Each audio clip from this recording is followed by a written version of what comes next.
নমস্কার স্যার। সাহেব, আপনার নাম কি? আমার নাম কৈলাস পাল। সন্ত রামপালজি মহারাজের কাছ থেকে নাম দীক্ষা নেওয়ার আগে আপনি কি কোনো পুজো অর্চনা বা ভক্তি সাধনা করতেন? আমার মা বাবা যেটা ভক্তি সাধনা করতো সেটাই করতাম, যেমন কি কালী পূজা, দুর্গা পূজা, গণেশ পূজা, বিশ্বকর্মা পূজা এগুলোই করতো, সেটাই আমি মানতাম। কিন্তু আপনি এত ছোট বয়স থেকেই ভক্তি সাধনা করছেন, এটার কি কারণ? এটা কারণ হলো আমাদেরকে ছোট থেকে ভক্তি করতে লাগে।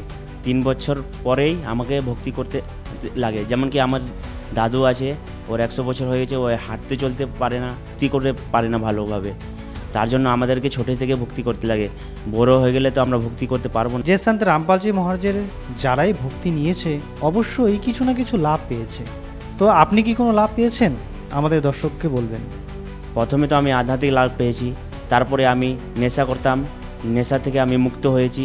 তারপরে আমি গেম খেলতাম, গেম খেলে আমি টাকা লাগাতাম, অনেক টাকা লাগাইছি গেমে, এর থেকে মুক্ত পেয়েছি সন্ত রামপালজি মহারাজ নাম দীক্ষা নিয়ে।